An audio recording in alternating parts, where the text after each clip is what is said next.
Let's zoom in here on this wall section view. And what I'd like to do is begin by adding a piece of text over here that's going to indicate that this room is part of the garage area. Come underneath the Annotate tab and then select on the big A, which is going to be A text. It's the text command. On the ribbon, you're going to see 4 different A's. This one will not have a leader associated with it. So that's going to be the type that we're going to pick in this instance. I will point out that this is text 1/4 of an inch Arial. So this is going to be a fairly big note when we click in here and type it in.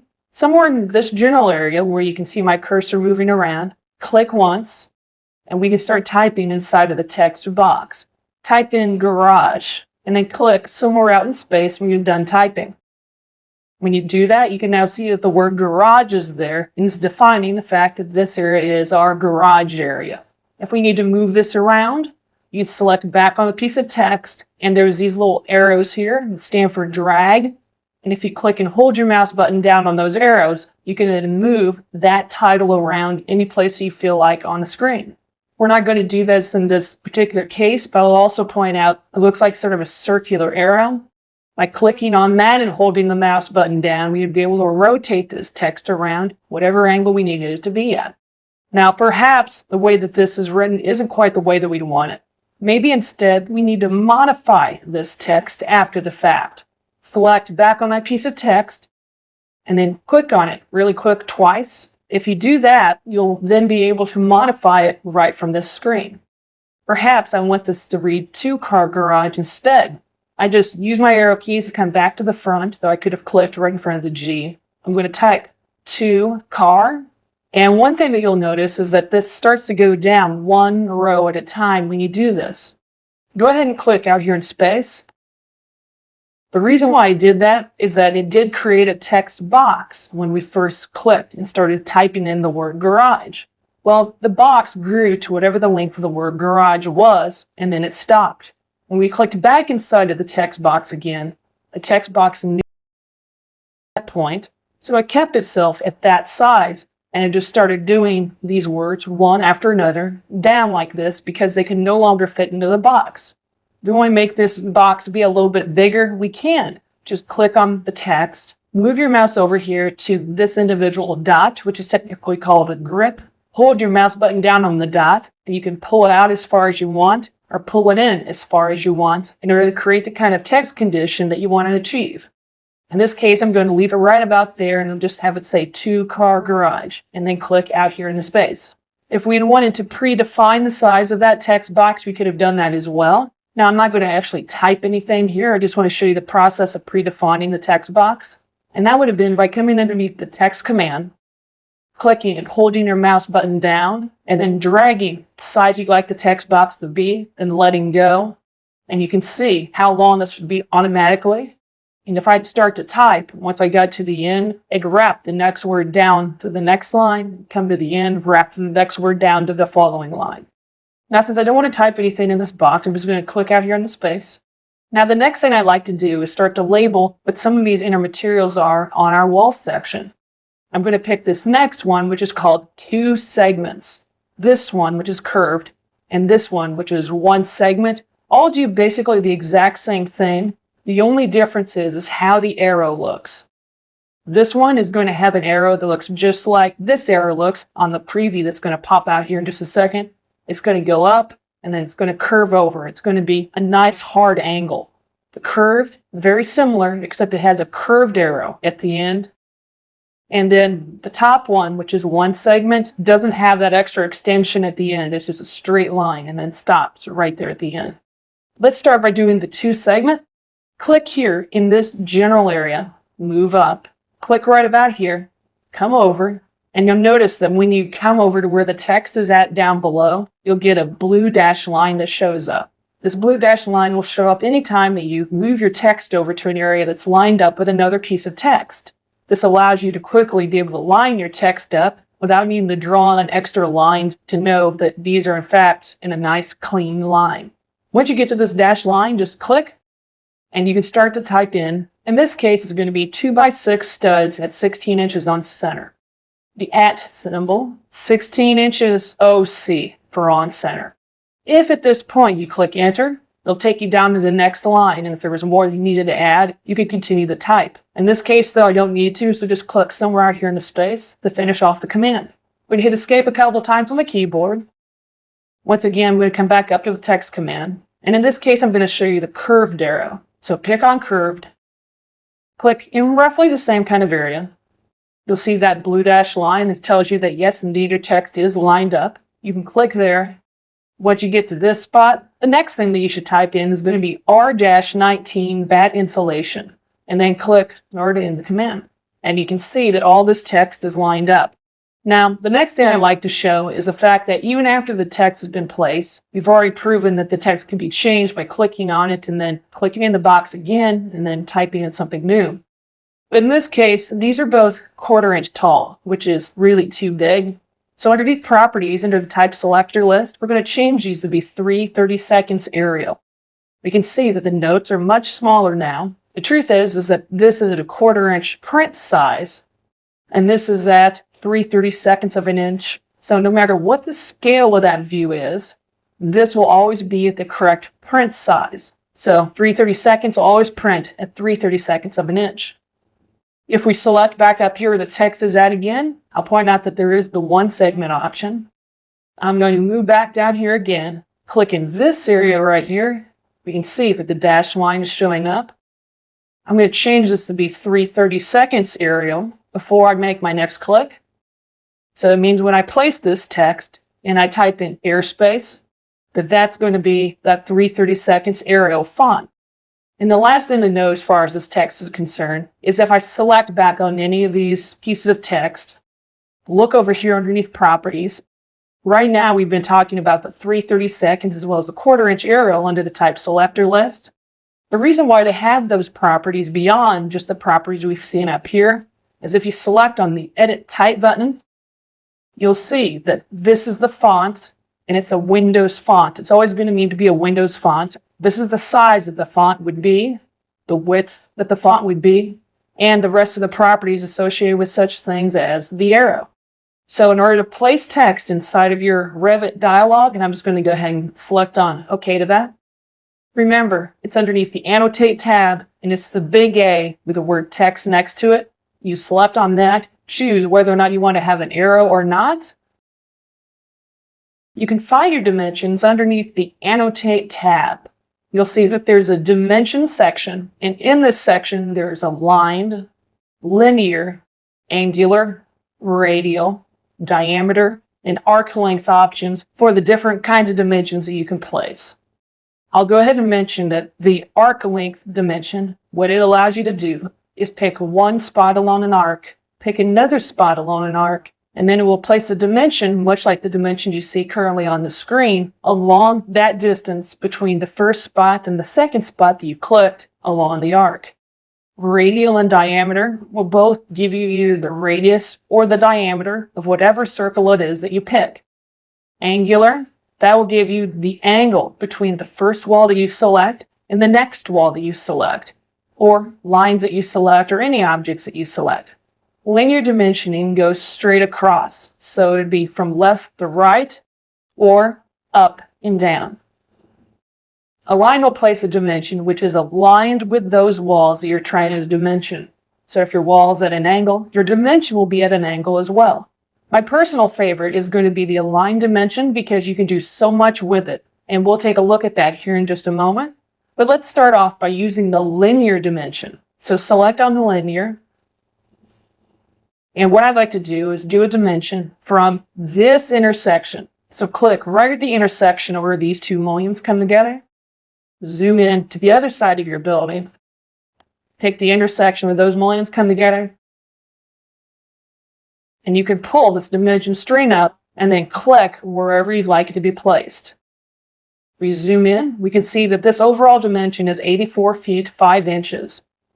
In this case, there is what's called a background mask associated with this dimension. So as a result of that, this line that otherwise would be going through it, leading up toward where the circle with the 3 is at, is being masked by the dimension itself. But if you don't like that, and I just hit escape a couple times to get out of the command, all you need to do is select on the dimension line. And in this case, what I'm going to do is I'm going to move this piece of text over.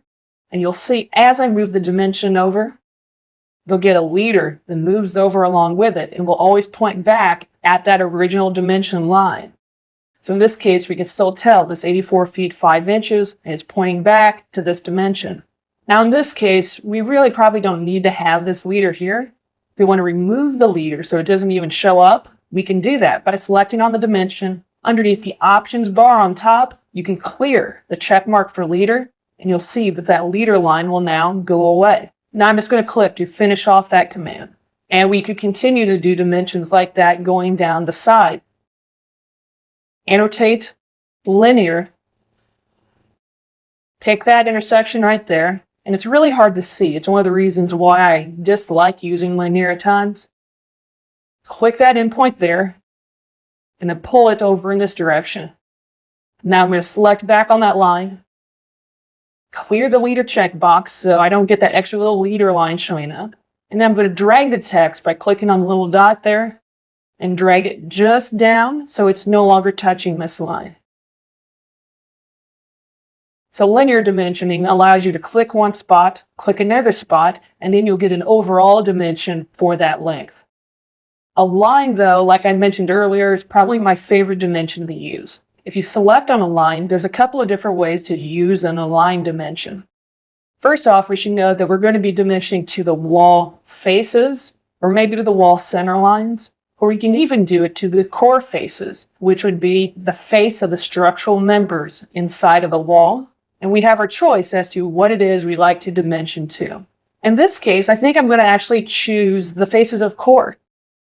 By choosing on the faces of core, when I start to place these dimensions, it's going to go from the finished face of those structural members.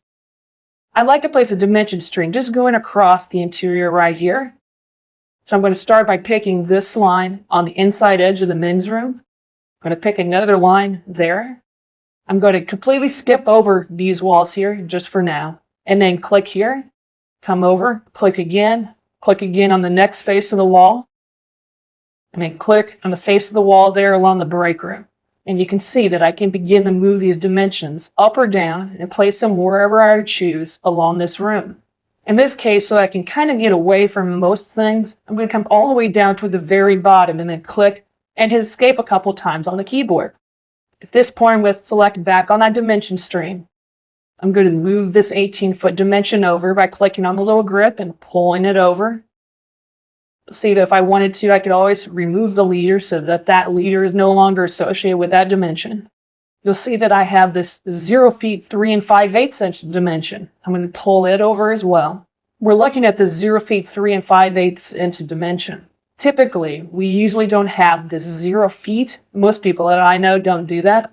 Type in UN, and that's going to activate the units command. Come up here to length, and you're going to see a gray bar here that says 1 foot 5 11/30. Click in that area, and then put a check mark next to suppress 0 feet, and click on OK. Move down, select on OK again, and you'll notice any place where it has a 0 foot dimension, it's now removed it. Now it just says 3 5/8 of an inch. And it would have done that on any other dimension as well, where that condition would have occurred. I'm going to select back on this dimension now, and I'm going to put leader. And you can see how this leader is now coming in, and it's pointing down in this general area. Something else that I want to show. Right now, all these lines are looking pretty thin. For you, you might have some thickness associated with these lines. The reason why mine look fairly thin is because underneath the View tab, I have thin lines turned on. If I turn my thin lines off, we'll then see the thickness associated with both the dimensions as well as the lines that they're associated with. Over here, I have this 18-foot 6 7/16 dimension. I'm going to click this and just start to drag this back over again, and you can see what it tries to do. The only drawback to doing this the way that I did it by going click, click, click, click, is that this is still going to be assumed to be all part of the same dimension string. So this particular dimension either is going to have the leader, or else it won't have the leader at all. So it's one of the things you have to think about when you're placing your dimensions by clicking all the way on across, is am I going to run into a condition where I don't want one of these to have a leader? If that's the case, you might want to do that as a separate dimension apart from clicking all the way on over. So you click, click, click, click, click, stop the command, do another dimension, In this case, the 18-foot 6 and 7/16, so that this one specifically would not have a leader associated with it. And we could continue to separate these out if we wanted to by just clicking on the dots, pulling them down, pulling them over, and placing them wherever it made sense for our dimension strings. What we've done there, and I'm just going to come back up to the Annotate tab, was one way that you can use the Align dimension. But there's another way as well. So I'm going to select on the Align command, and instead of pick individual references, I'm going to do pick entire walls. Select on Options, and in this case, put a check mark next to openings. So it's going to auto-dimension the openings, and click on OK. What I'd like to do is now place a dimension up here on this wall. I'm going to add a quick disclaimer. This does not work very well on curtain walls. You'll still need to use the individual clicking method if you're going to dimension curtain walls. But for your basic Revit wall types, this works great. I'm going to move in here and I'm going to select on this wall right here. And we can see that it's dimensioned each one of these window openings on center all the way on across.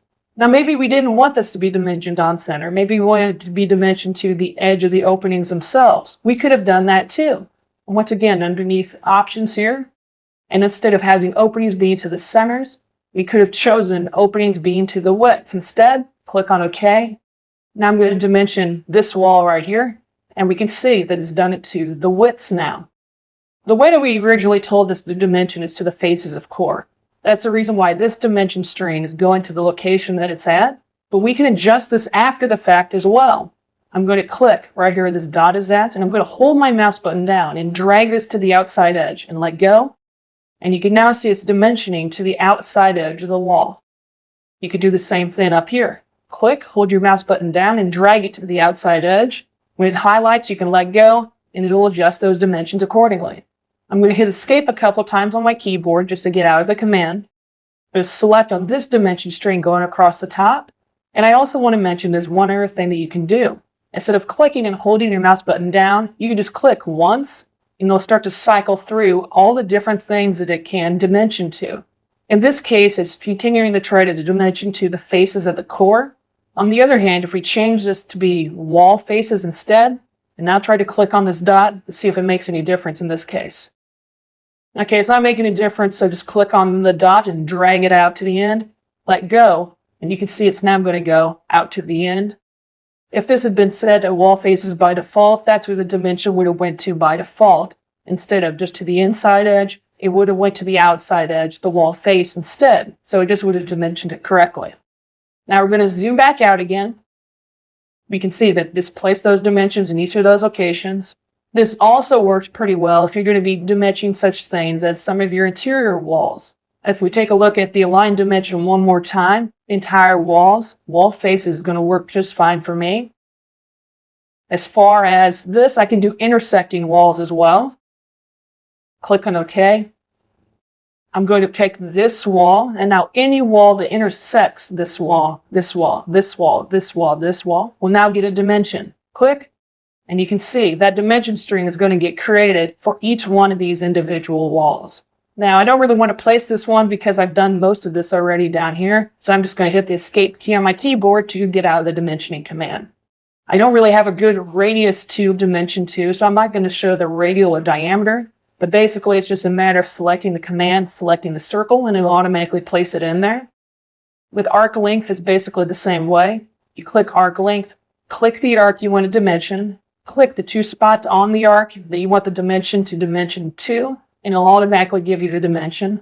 And then with angular, you click the one surface, you click the next surface, and then tell it where you'd like that angle to go to. So being able to place those dimensions, always remember that's underneath the Annotate tab. You'll have your dimension tools here. And the ones you're most likely to use are probably going to be linear and aligned. And my guess is when it's all said and done, you'll probably use aligned the most often, because if you choose the entire walls option,